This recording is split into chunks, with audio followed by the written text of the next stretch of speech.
How to fix Windows 11 apps not opening. Hey everyone, welcome back to the channel. If you are new here, don't forget to hit the subscribe button and turn on the notification bell to not miss any updates. So if your apps are not opening properly, then there might be some errors in your settings, so you'll need to solve it. First things first, go to the search on your taskbar and then search for settings. Go ahead and open it up, and then on the left hand side you'll be able to find apps. Tap on it and then go to installed apps, and here you'll find list of all the apps. Tap on the app that you're having problem with, and then you will see the three dots on the right hand side.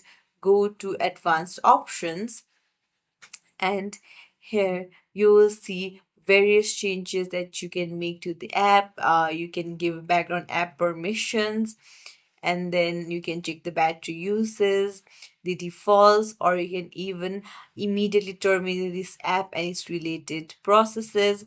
You can see the reset option. If this app isn't working right, Windows will try to repair it and the app's data won't be affected.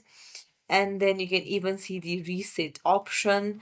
However, if you reset it, your app's data will be deleted, or you can just simply uninstall it and install it again.